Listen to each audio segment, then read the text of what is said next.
اردن کے بادشاہ شاہ عبداللہ دوم ابن الحسین 2 روزہ سرکاری دورے پر آج پاکستان پہنچیں گے۔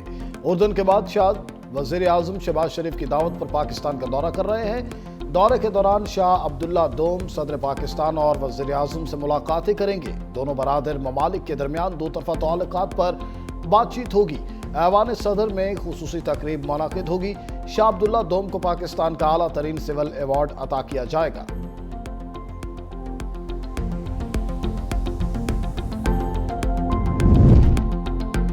مسلم لیگ نون کے صدر سابق وزیر اعظم نواز شریف لندن جانے کے لیے جاتی عمرہ سے ایئرپورٹ روانہ۔ ذرائع کے مطابق نواز شریف لندن میں 2 ہفتے قیام کریں گے، جہاں وہ معمول کا طبی معائنہ بھی کروائیں گے۔ نواز شریف آج صبح جاتی عمرہ سے ایئرپورٹ کے لیے روانہ ہوئے۔ وزیر اعلیٰ پنجاب مریم نواز بھی لندن میں موجود ہیں۔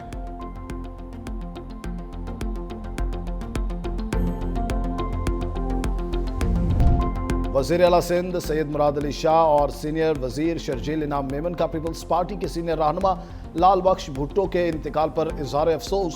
وزیر اعلیٰ سندھ مراد علی شاہ کا کہنا تھا، لال بخش بھٹو بہترین انسان اور پارٹی کے سچے کارکن تھے۔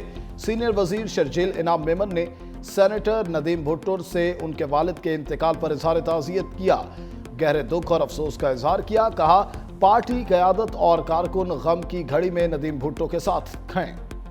سٹار بلے باز بابر اعظم نے قومی ٹیم کی جیت میں اہم کردار ادا کیا۔ دوسرے ون ڈے میں سری لنکا کے خلاف بابر اعظم کی شاندار سنچری 102 رنز بنا کر ناقابل شکست رہے۔ بابر اعظم 26 ماہ بعد سنچری بنانے میں کامیاب ہوئے۔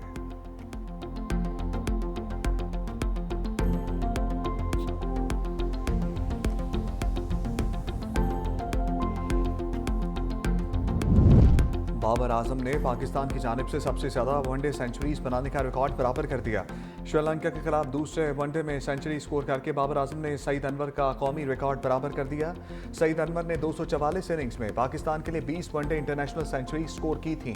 بابر اعظم نے صرف 136ویں اننگز میں اپنے ون ڈے کیریئر کی 20ویں one day international century score کی۔ بابر اعظم کم سے کم اننگز میں 20 سینچریز مکمل کرنے والے تیسرے کھلاڑی بن گئے ہیں۔ اس سے قبل جنوبی افریقہ کے ہاشم آملہ نے 108 اور بھارت کے وراٹ کوہلی نے 133 اننگز میں 20 سینچریز سکور کی تھیں۔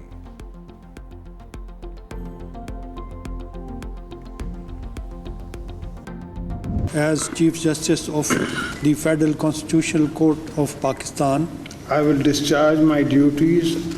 I will discharge my duties.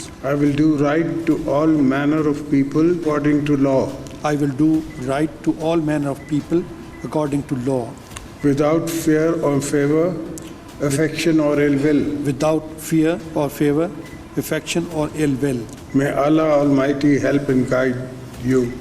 Ameen. May Allah Almighty help and guide me. Ameen. Justice Aminuddin وفاقی آئینی عدالت کے پہلے چیف جسٹس بن گئے۔ صدر مملکت آصف علی زرداری نے حلف لیا۔ Justice Aamer Farooq, justice Hassan Azhar Rizvi, justice Ali Baqar Najafi نے حلف بھی اٹھا لیا۔ تقریب میں وزیر اعظم Shehbaz Sharif, field marshal Asim Munir, chairman joint chief of staff committee Sahir Shamshad Mirza, air chief, naval chief, chairman senate, speaker قومی assembly, chairman peoples party Bilawal Bhutto Zardari, خاتون اول آصفہ بھٹو، وفاقی وزراء کی شرکت۔ جسٹس امین الدین کی صدر اور وزیر اعظم سے آئینی عدالت کے ججز پر مشاورت۔ صدر مملکت نے وفاقی آئینی عدالت کے 6 ججز کا صدارتی آرڈر جاری کر دیا۔ Justice Aamer Farooq, justice Hassan Azhar Rizvi, justice کے آغا، جسٹس روزی خان، جسٹس علی باقر نجفی اور جسٹس ارشد حسین شاہ آئینی عدالت کا حصہ ہوں گے۔ جسٹس کے آغا کل وفاقی آئینی عدالت کے جج کا حلف اٹھائیں گے۔ سپریم کورٹ کی جج جسٹس مسرت ہلالی کا آئینی عدالت کا حصہ بننے سے معذرت۔ جسٹس مسرت ہلالی نے صحت کے مسائل کے سبب معذرت کی۔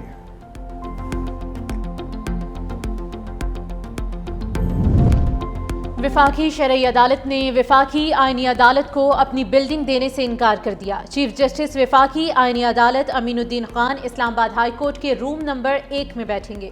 چیف جسٹس اسلام آباد ہائی کورٹ سرفراز ڈوگر کورٹ روم نمبر 2 میں منتقل ہو جائیں گے۔ وفاقی آئینی عدالت کے چیف جسٹس امین الدین کا پہلا حکم جاری۔ سابق ڈسٹرکٹ اینڈ سیشن جج محمد حفیظ کو رجسٹرار آئینی عدالت لگا دیا۔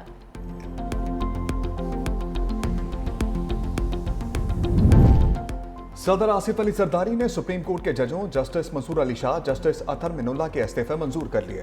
ساتھ ہی ججز نے جسٹس منصور اور جسٹس اطہر من اللہ کو استعفیٰ نہ دینے کا مشورہ دیا تھا۔ ساتھ ہی ججز آخری وقت تک دونوں کو مستعفی نہ ہونے پر قائل کرنے کی کوشش کرتے رہے۔ ساتھ ہی ججز کے اصرار کے باوجود دونوں ججز اپنے فیصلے پر قائم رہے۔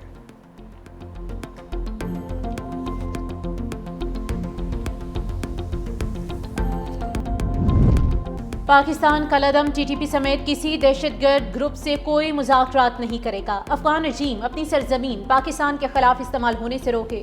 ترجمان دفتر خارجہ طاہر اندرابی کی ہفتہ وار نیوز بریفنگ۔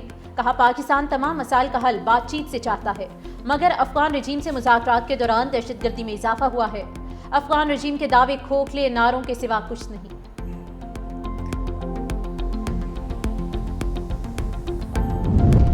اسلام آباد کچہری خودکش حملے کی تحقیقات میں بڑی پیش رفت۔ خودکش بمبار کی معاونت کرنے والے فتنہ الخوارج کے 4 دہشت گرد گرفتار۔ خودکش حملہ آور کے ہینڈلر ساجد اللہ عرف شینا نے دوران تفتیش بتایا فتنہ الخوارج کے کمانڈر سید الرحمان عرف داد اللہ نے ٹیلی گرام ایپ کے ذریعے رابطہ کر کے اسلام آباد میں خودکش حملہ کرنے کی ہدایت کی۔ داد اللہ نے ساجد اللہ عرف شینا کو خودکش بمبار عثمان عرف کاری کی تصاویر بھیجی۔ ساجد اللہ نے اکھنڈ بابا قبرستان پشاور سے خودکش جیکٹ حاصل کی اور خودکش بمبار عثمان عرف کاری کو خودکش جیکٹ پہنا کر اسلام آباد پہنچایا۔ واقعے میں ملوث پورا سیل پکڑا جا چکا۔ تحقیقات جاری ہیں، مزید انکشافات اور گرفتاریاں متوقع ہیں۔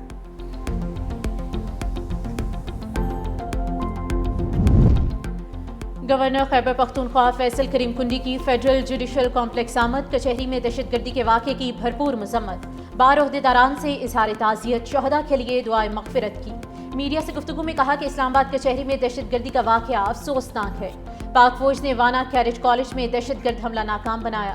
جب ہم اپنے سے بڑے دشمن بھارت کو شکست دے سکتے ہیں تو یہ مٹھی بھر دہشت گرد کیا چیز ہیں؟ افغانستان بھارت اور اسرائیل کے ہاتھوں میں نہ کھیلے۔ امن کی خواہش کو ہماری کمزوری نہ سمجھا جائے۔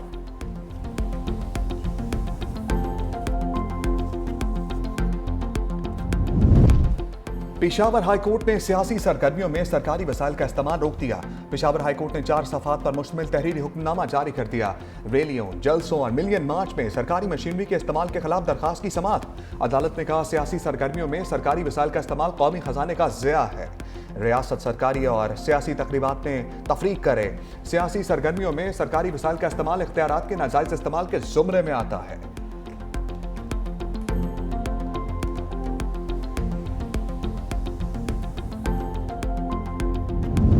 لاہور میں اسموک کی شدت میں اضافہ۔ لاہور دنیا کے آلودہ ترین شہروں کی فہرست میں دوسرے نمبر پر آ گیا۔ Air quality index 199 record. Karachi میں بھی اسموک کی صورتحال میں بہتری، عالمی فہرست میں 17ویں نمبر پر چلا گیا۔ طبی ماہرین کی شہریوں کو ماسک پہننے کی ہدایت۔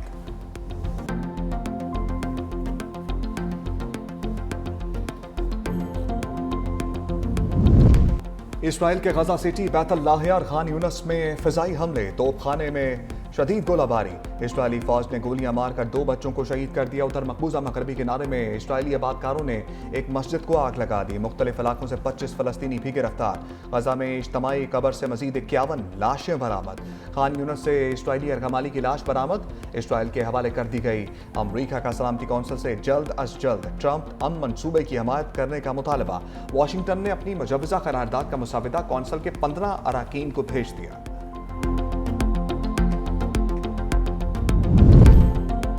غزہ میں طوفانی بارشوں اور سرد ہوا کے نئے سسٹم نے لاکھوں بے گھر فلسطینیوں کی مشکلات مزید بڑھا دی۔